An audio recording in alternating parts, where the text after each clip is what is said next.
afternoon. Good afternoon.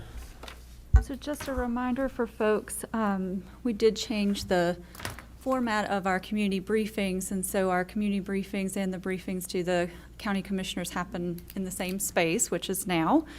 And so if you will allow, I'll do the data update, and then we do have a community message as well. And so I'll ask if you'll, thank you so much.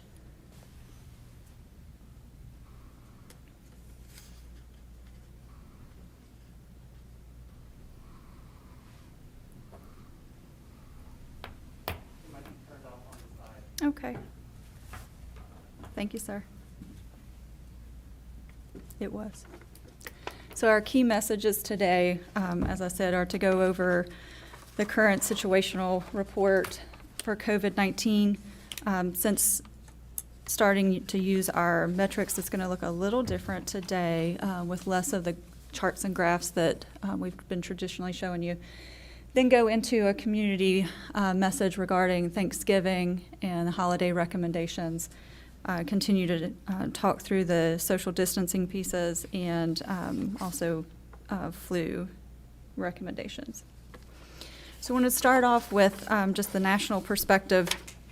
And this map is indicating the new cases per 100,000 as of November 15th. And so you can see significant acceleration of cases within our within the nation, with many of that, with much of that red, very dark intensity being in the Midwest. And rural areas in our nation are seeing the highest rates of spread in their communities. And currently over 11.2 million cumulative cases of COVID have been confirmed in the U.S. since the pandemic start. And currently, I guess in the last week, we've been adding about 100,000 new cases per day nationally. From a state perspective, much like the U.S.,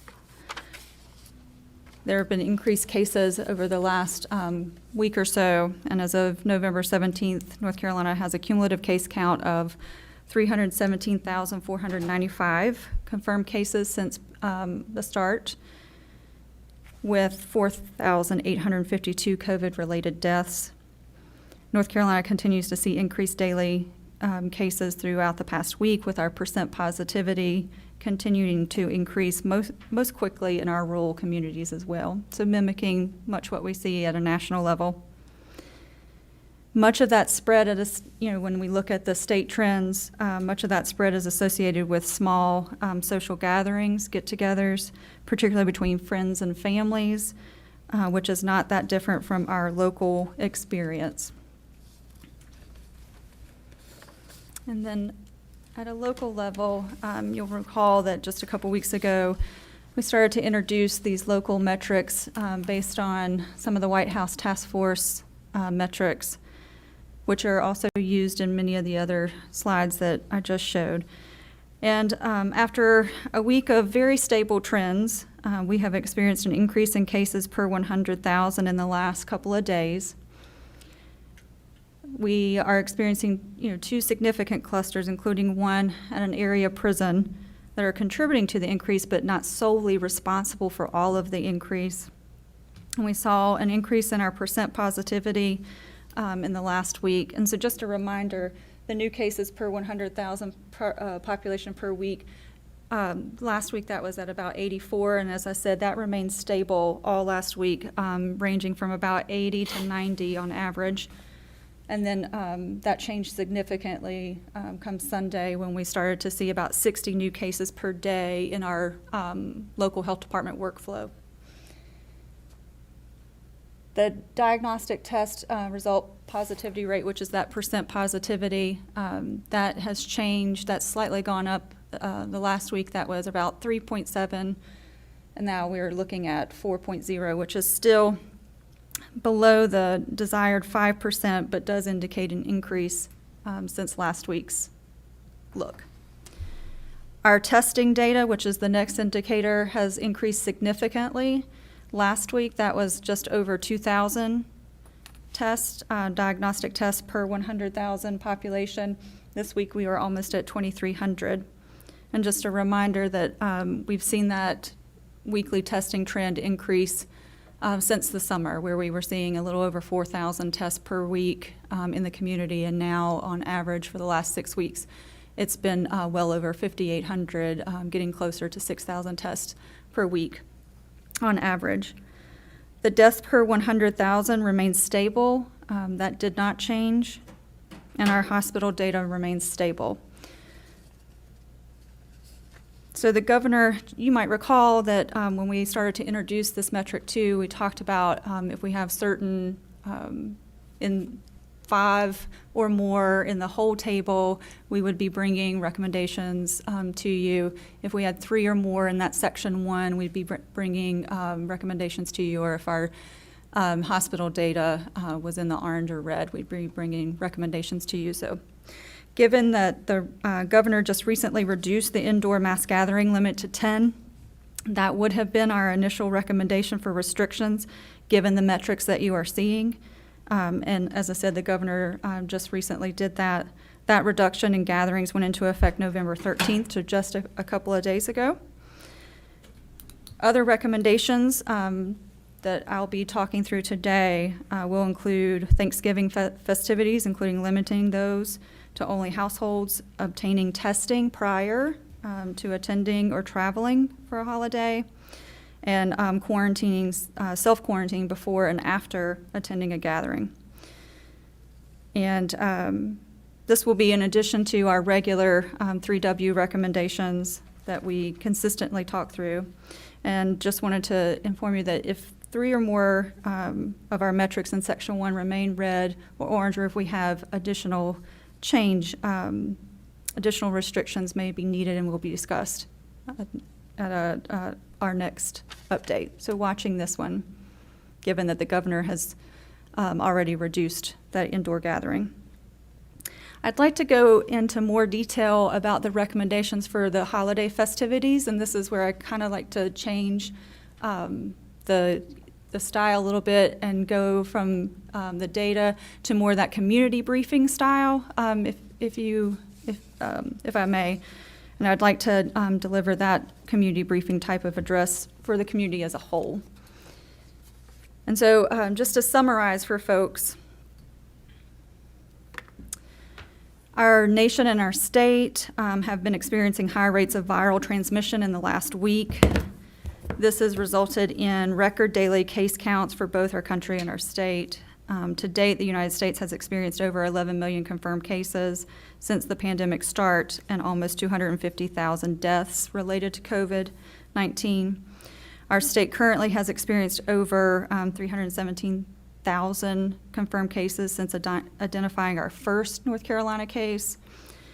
And sadly, almost 5,000 of our fellow North Carolinians have died related to COVID-19.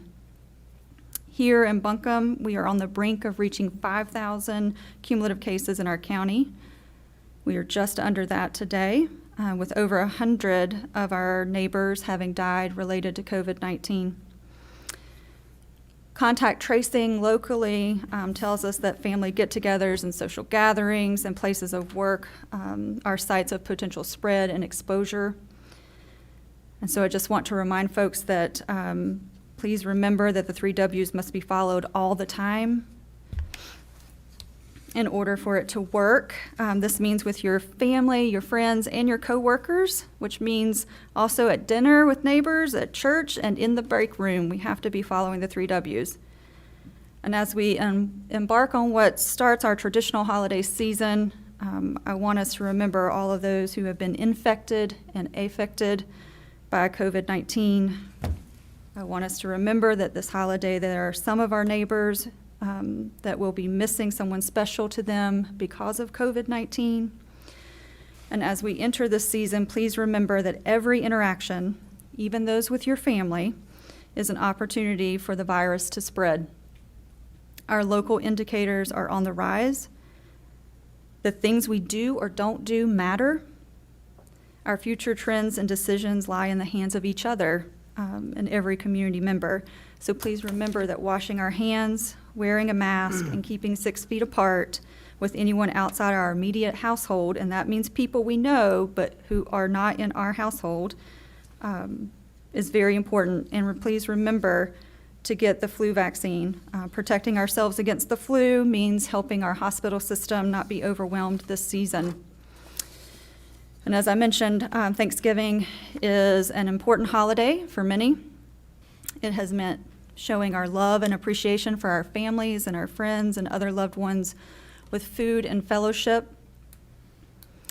This year, showing that love and appreciation and gratitude will need to look a little different in order to reduce the risk and continue to protect our families, friends, and neighbors. First and foremost, we recommend that you limit your interactions, including reducing your Thanksgiving festivities to only those in your immediate household. The best way to reduce your risk and the risk to others is to limit your travel and limit your physical contact with people who do not live in your household. I know that this is hard. What I'm asking you to do is really hard. I haven't seen my own family in Virginia or my grandmother since February, and as much as I would love to see her and travel to Virginia and enjoy her chicken and dumplings, I will not be going. She is well into her 70s, and the risk is just not worth it. And so I'm choosing to show her my love and appreciation and gratitude by protecting her this Thanksgiving. If you are choosing to hold a family get-together or plan to travel for the holidays, we ask that you please take the following precautions to reduce the spread of virus. Remember that the current executive order limits indoor get-togethers to 10 people. Outdoor gatherings carry less risk, but not zero risk. Whether indoor or outdoor, follow the social distancing guidance. That may seem odd, but just because you know someone doesn't mean that you are not at risk at catching or spreading the virus. So please practice the 3 W's, indoors and outdoors. Consider alternatives for family members that are in high-risk groups, like dropping your favorite dish off at their door or virtual greetings. Please ask guests to quarantine prior to attending the gathering to reduce risk to you and others. And please consider getting tested 3 to 4 days prior to travel or attending a holiday get-together. This is different guidance than usual, so this is a harm reduction guidance that we are recommending. Knowing your status ahead of time may mean that you can protect your members, the members of your family who are at highest risk for serious illness. But please remember, a negative test does not mean that you are out of the woods. That doesn't mean you can't or shouldn't be doing the 3 W's. A negative test gives you information for that particular time. But even if you receive a negative test, you should still practice the 3 W's when meeting with people outside your household. And if you are visiting us from out of town, please adhere to the current precautions. We are an awesome place to visit, but frequenting spaces like restaurants and bars pose greater risk for exposure and spread. This may mean that you are spreading virus to your friends and family, some of whom might be at higher risk. And then please also consider self-quarantining after attending a Thanksgiving get-together. I've been your public health director now for 3 months, and I've seen how Buncombe can commit to turning trends and flattening our curve. I know we can do this. It is not the time to let our guard down. Please help us stop the spread this holiday and every day after. Please practice the 3 W's every day, every time. Please limit your interactions this holiday and consider alternatives to your traditional activities. Limit your travel and follow the mass gathering guidance of no more than 10 people at an indoor get-together. If you are choosing higher risk activities like an indoor family gathering or traveling, consider getting tested prior to that event. You can find testing sites on buncombeready.org or find my testing site website. And always, if you are experiencing symptoms now or in the future, get tested and then stay at home until you receive your results and get further instructions. we can do this. So thank you for helping us to stop the spread of COVID-19. We need every community member to commit. And just a couple of final reminders of some events of interest. There's a pop-up testing site on Patton Avenue tonight from 6 to 10. If you have concerns about establishments that are not following current executive orders, you can call the Ready team to log in your complaints. And Health and Human Services is offering a walk-up flu shot clinic on November 18th from 1 to 4 at 40 Cox. And lastly, I just want to say that Buncombe County Health and Human Services will be pushing out this Thanksgiving guide with further information on how to reduce your risk during the holidays. And so thanks to our comms team for putting that together. And that's all I have for today. All right, thank you. Commissioners, are there any questions? I'd like to ask a question if I could. Yeah. About the cluster at the prison. So you said that our numbers increasing, there is that cluster, but it's not the big cause of it going up. But those guys, the people in the prison, do we count them toward our numbers, or do they go toward, because they're in here, they don't go to their county that they're from? No, this is considered their county of residence. And so while not solely responsible for the total increase, it's significant. It's a cluster. It'll show up on the state report by the end of the week. Is that same with the nursing home as well? Because this is That same report is the nursing home. That's correct. Oh, okay. Same rationale as the nursing homes, that because that's a congregate living facility, that is considered their county of residence. Okay. Thank you for the question. So how much of the let me turn this on, sorry. How much of the 119 did that affect?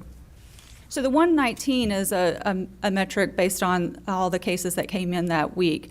So over the last 3 days, we've had an average of 60 new cases per day since Sunday. I think Sunday it was about 64, Monday another 60, and then today 60 new cases per day. The current cluster at the prison is roughly 40 inmates.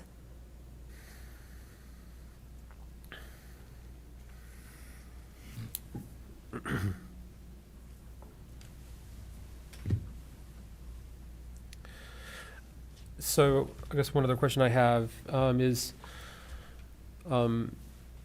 these are pretty steep increases in our numbers of the last week. We're still below the 5% positivity rate, which is good. We've been below 5% throughout most of this whole process.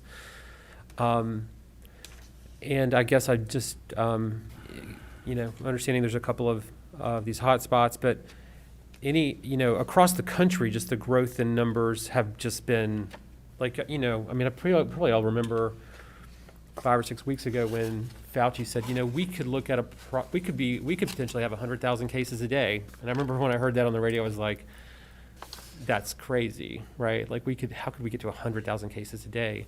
And then we just have blown past that, so we're way past that. And it's, it's the growth of the cases around the country is just unlike anything we've seen throughout this whole process. Even the early days when it was spreading in the community and people didn't even know it yet, right? So people weren't doing weren't able to take any kind of steps to protect themselves. So fortunately, North Carolina and Buncombe County have been lower in our case counts than a lot of these other parts of the country, like Tennessee next door has really high numbers, and of course the Midwest is, as the map showed, is just really disturbing. But do we have any sense of whether just, when we look at 1 week and the numbers are not what we want to see, but whether, we think there's a good probability that unfortunately Buncombe County is, that upward trend is likely to continue, or whether, we might be here in a week or two and our numbers have shifted back down? Just, I don't know, I guess how predictive of the coming weeks is the data we have, or is that just unfortunately mostly speculation? It's a great question. So forecasting is really hard because most of the metrics are based on real-time data. So the best that you can do is start to look at what we do here, which is monitor it daily through the public health department, set up key metrics that you're following, and looking for any spikes or any types of trends that show you accelerating in one way or another. And beyond that, it's quite hard to predict, other than to say that we knew as we entered colder months that folks would be spending more time indoors. We knew that holidays would be a challenge because those are traditionally times when people want to get together. And I think that we're seeing that most certainly now. And we'll likely see, based on what choices people make during the holidays, we are likely to see cases continue to increase through the state and in the nation. So if you look at the map, I mean, what jumps out to me at the map is how well we're doing in western North Carolina. When I look at the map, if you blow the map up and you see in that little corner of North Carolina, you see the light color, which I keep saying this, and I'm going to keep saying it. It's a testament to the people that live here, that are listening, that are doing the right things, that are not, panicking during this time. They want to be able to spend time with their family and friends, but they can do it in a way that's safe. And I continue to look at that and be encouraged by that, because it's nice to see a little light spot in that national map. And I think during this time, people need to be very cautious. They need to be careful, but they also need to be encouraged about, how people in western North Carolina are dealing with this. So that's my take on it when I look at a map. You can't not look at the entire picture if there's some positivity in that map, and there is here. However, as you say, we're going into a season where we know people are going to get together. So we're just going to have to be careful. If we want to stay that bright spot on that map, we have to commit and further commit. Yeah, I don't think anybody wants that white spot to turn red. Right. I think everybody that's listening does. And I think that a lot of people have, I'm hearing conversations about how they're going to get together. They're already thinking about this, even before we give them the information. So thinking about how they can do it safely and how they're not going to be able to go, as you said, to Virginia. So, but I think we need to pull out and look at all the information and make sure that people understand that they are doing a good job, and they need to keep it up. Thank you. Yeah, we have to keep that up. It's important now not to let that guard down. Wearing our face covering matters. Keeping 6 feet from each other matters. Making sure we continue to wash our hands and limiting our interactions. All right, commissioners, other questions? Any other questions? I got one more, sir, if I could. Yes, sir. So you're saying that our uptick is because of small gatherings? I'll have a question with do we see any from the restaurants when we're going in and eating? Do we see any there? We don't have any current clusters due to that. Okay. So, it's not uncommon to have a onesie-twosie type of case that is part of a work site that happens to be a restaurant or happens to be a bar.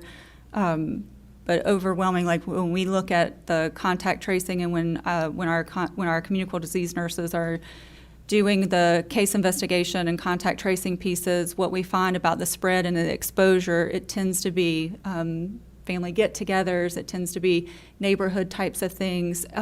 It is work sites, but not necessarily all restaurant or all bar. So when, of the number of cases that are documented as positive cases in our region, can you tell us, and if you don't have the exact number, I understand, but just what percentage of the positive cases that are documented through testing are we able to, with high confidence, identify where the person contracted COVID? That's a great question. So I can give you a general answer. I do not have a specific sort of like concrete, what does it look like here. I can tell you early on that was much easier. When community spread was less, transmission was less, it was much easier to track exactly where or exactly what person gave you coronavirus, right? That becomes harder, not completely difficult, not completely that you can't do it, but it becomes harder as we've moved through our phases, as we've interacted more, and that we may be in lots of different places that we weren't necessarily in, say, in March and April. And again, I know I sound like a broken record, but that's why it is so important that we continue to do the 3 Ws, even with people we know. I think what comes across anecdotally in our contact tracing is that folks have a false sense of security when they're around folks they know. And that if this is sort of my neighborhood, or if this is my church, or whatever place that you're in, that you feel that this is part of your community, that you let your guard down and we start to get within 6 feet. We don't wear our face covering. We don't wash our hands. And so it's very important for folks to remember that those 3 Ws have to be all the time, every time. Even if you have known that person for the last 20 years of your life, you have no idea where they went the last 3 or 4 days of that week. Would it be possible, because this is all, we do keep track of this, right? Like through the course of the pandemic, like when we do tracing, where it is possible to identify what the source, we, with some level of confidence, believe it was. Would it be possible to try to summarize that data in some way? Because this is sort of one of the things throughout this whole process I've really just felt like I want to understand. And I understand. Look, it's as you point out, anytime you're spending more than a few minutes in close proximity to someone else, there's some chance, like it's just a statistical chance, right, that you could be transmitting or getting infected with COVID. So it's any kind of, especially indoor, environments like that create that high probability. But as we think about the different kinds of activities that are sort of most conducive to where COVID could be transmitted, are we just able to learn from having gone through this? Like, as an example of like indoor dining, it's one of the things that we were all concerned about, but we also understand the importance of the restaurants to the economy and how many people are employed in it. So, but as just one example, is there any way to get a sense for that sector and other types of places of the people who've gotten it? Here's how many probably got it in this kind of setting, probably got it in this kind of setting, probably got it in this kind of setting, or. Yeah, so that data exists somewhat, and so in a weekly report that is published by North Carolina DHHS, the cluster report is an aggregate report. So you have 3 different types of cluster reports or outbreak reports that the state does as all 100 counties. One is schools and child care centers. One is long-term care facilities, nursing facility types. And then the third one is the aggregate cluster report, which is all those other types of spaces that aren't necessarily regulated by the state, like a school or a child care center or a long-term care facility. And so that cluster report pulls all of the reports that each one of our health departments is putting into the state system and creates exactly what you're talking about, those themes, those trends, and you can watch that over time. And so I'll be glad to share that with you. I don't have it with me right now, but it clearly divides it out into things like your bars and restaurants, your other community sectors like places of worship, government services, those types of places. I think what you're asking for is for each individual who is then a confirmed positive, is there a way to pull that data out where their known source of exposure was? And I think that's probably much more difficult at a local level to do based on maybe not so much early on where we had less transmission, but probably harder as case investigations have gotten much more complicated and folks are moving around a lot more. So it could have been a couple of different places where they got exposed, and they may not know exactly if someone was sick when they were interacting with them. And so it's harder to know that as the pandemic has gone on, as community transmission is increased and people are moving about more. So, and I'm certainly, I mean, I 100% endorse everything you said about holidays and, you know, let's everyone do what we need to do this holiday so that we all can celebrate the holidays to come, like when we are beyond this pandemic, which is hopefully not that far in the future. So I'm all for that and urge people to, you know, listen. But I also just wonder, like when we say that most of the growth of the spread is in small family gatherings, I mean, how do you know that? I mean, if you don't know what percentage came from people eating in indoor restaurants, which seems like a perfect environment. You know, people can't wear a mask and sit in a restaurant and eat. And even if you spread the tables out some, there's many studies that show you know, if you sit there in a restaurant, if there's someone in that restaurant with COVID-19 and they sit there for an hour, they're probably going to make other people around them sick, right? So how do we know it's more family gatherings than that? So that's through the case investigation piece. So when someone's interviewed, they tell that communicable disease nurse all the places they've been, who else has been sick around them. So somebody in their family may have had symptoms, never got tested, thought it was a cold, thought it was allergies, and then the whole house or several members of the household then get infected, right? And so when they get tested, they get their positive result back. This is just sort of a theoretical example, but communicable disease nurse would then contact them, do the case investigation. They talk through everything that's been going on. They say, has anybody in your, you know, where have you been? What places have you gone to? Because that helps us realize too, like where else do we need to look to tell close contacts to quarantine? But in addition, through the case investigation, you learn about where their possible modes of exposure were, and also what possible modes of spread that particular case may be responsible for as well. And so it's usually through the case investigation. And so like I said, you know, folks may mention several different places, but when we hear when we hear in a case investigation interview someone say, well, yeah, I've gone to, hypothetically, went to indoor dining, or I went to the store to pick up groceries. Oh, and my mom has had a cough for about 5 days.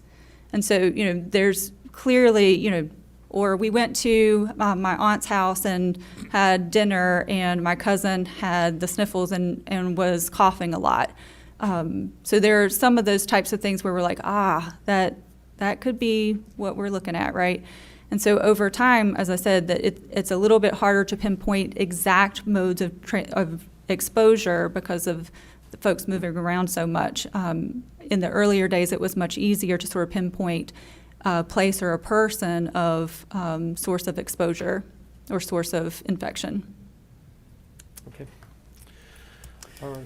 I mean, I think it's a valid, you know, question, Chairman. It's one that's kind of frustrated me a little bit over time where, you know, you're trying to pinpoint. And, I mean, if you come to my house now, I mean, we got leaves all over the place. So if I did end up getting it, I'm probably going to tell you that everybody in my house is coughing, you know, but it's not COVID related. You know, I know specifically what's causing that. So I think we just have to give like we're doing, giving the good guidance. People need to be careful. I mean, that's what I hear. Well, so-and-so was at, I mean, you traveled or you went to a neighbor's house and you know, we're thinking we got it from them, but they got it somewhere else. Where did they get it from?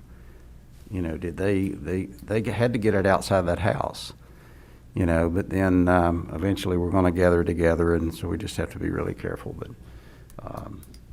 thanks for the information, as always. It's good to see it. Is there any indication in terms of how asymptomatic folks are contributing to the spread? I think that would make obviously harder for contact tracing, but is there any idea of how that's impacting our numbers and tracing?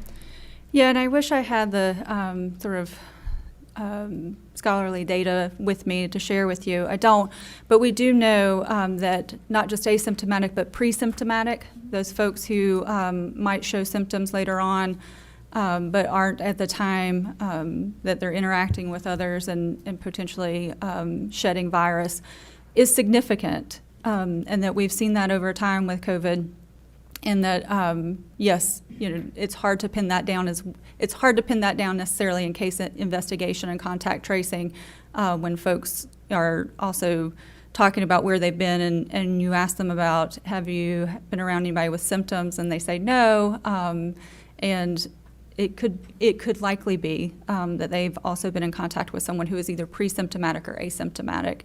And that's, not uncommon either in our case investigation findings.